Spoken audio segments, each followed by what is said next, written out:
Hey guys, welcome to Small Group. I'm so glad that each one of you have chosen to be where you're at tonight. I'm especially excited because we're starting a brand new series called The Life of Joseph. To start this series, we're going to be opening up the Bible to the very first book in the Old Testament, Genesis. At the latter part of Genesis is where we really find this story about a guy named Joseph.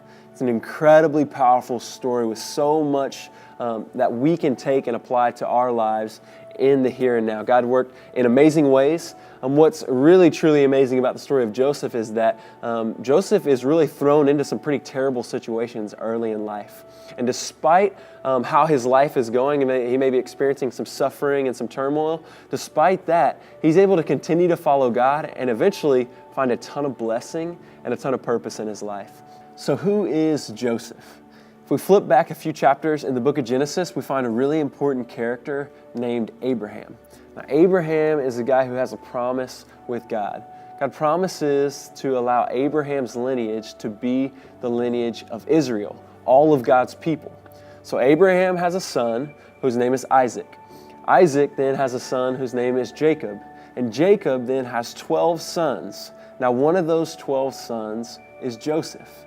So we're following the lineage of Abraham as we read about the life of Joseph. Now eventually, through this lineage, we see all of Israel, all of God's people comes from Abraham. So we're going to examine that. We're going to look closely at really how that relates to our lives as we read through the end of the book of Genesis. So tonight, to start that off, we're going to open up to Genesis chapter 37. So if you have your Bible with you, and maybe a notepad, you can go ahead and get those ready and open up to Genesis chapter 37.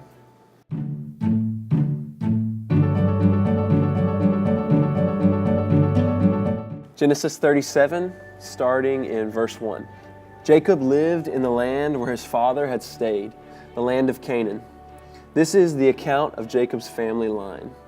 Joseph, a young man of 17, was tending the flocks with his brothers and sons of Bilhah and the sons of Zilpah, his father's wives, and he brought their father a bad report about them. Now Israel loved Joseph more than any of his other sons, because he had been born to him in his old age, and he had an ornate robe for him. When his brothers saw that their father loved him more than any of them, they hated him and could not speak a kind word to him. Joseph had a dream, and when he told it to his brothers, they hated him all the more. He said to them, "Listen to this dream I had. We were binding sheaves of grain out in the field when suddenly my sheaf rose and stood upright, while your sheaves gathered around mine and bowed down to it." His brothers said to him, "Do you intend to reign over us? Will you actually rule us?" And they hated him all the more because of his dream and what he had said. Then he had another dream, and he told it to his brothers. "Listen," he said, "I had another dream, and this time the sun and moon and 11 stars were bowing down to me."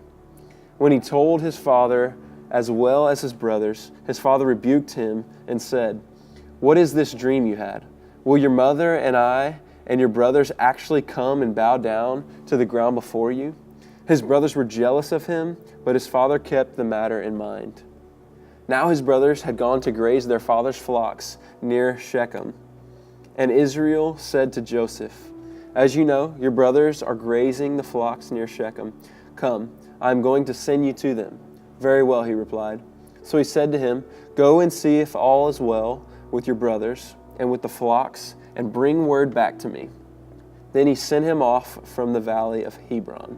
When Joseph arrived at Shechem, a man found him wandering around in the fields and asked him, "What are you looking for?" He replied, "I'm looking for my brothers. Can you tell me where they are grazing their flocks?" "They have moved on from here," the man answered. "I heard them say, 'Let's go to Dothan.'" So Joseph went after his brothers and found them near Dothan. But they saw him in the distance, and before he reached them, they plotted to kill him. "Here comes that dreamer," they said to each other. "Come now, let's kill him and throw him into these cisterns and say that a ferocious animal devoured him. Then we'll see what comes of his dreams."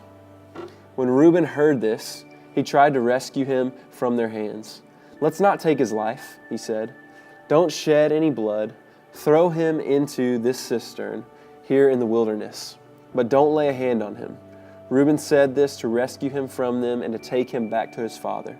So when Joseph came to his brothers, they stripped him of his robe, the ornate robe he was wearing, and they took him and threw him into the cistern. The cistern was empty. There was no water in it. As they sat down to eat their meal, they looked up and saw a caravan of Ishmaelites coming from Gilead.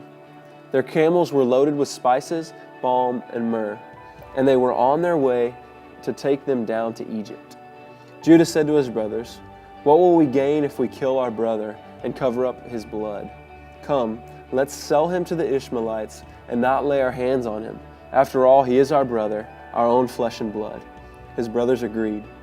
So when the Midianite merchants came by, his brothers pulled Joseph up out of the cistern and sold him for 20 shekels of silver to the Ishmaelites, who took him to Egypt. When Reuben returned to the cistern and saw that Joseph was not there, he tore his clothes. He went back to his brothers and said, "The boy isn't there. Where can I turn now?" They got Joseph's robe, slaughtered a goat, and dipped the robe in the blood. They took the ornate robe back to their father and said, "We found this. Examine it to see whether it is your son's robe." He recognized it and said, "It is my son's robe. Some ferocious animal has devoured him. Joseph has surely been torn to pieces." Then Jacob tore his clothes, put on sackcloth, and mourned for his son many days. All his sons and daughters came to comfort him, but he refused to be comforted. "No," he said, "I will continue to mourn until I join my son in the grave." So his father wept for him. Meanwhile, the Midianites sold Joseph in Egypt to Potiphar, one of Pharaoh's officials, the captain of the guard. Now take the time amongst your group to use the 5 questions to discuss the life of Joseph.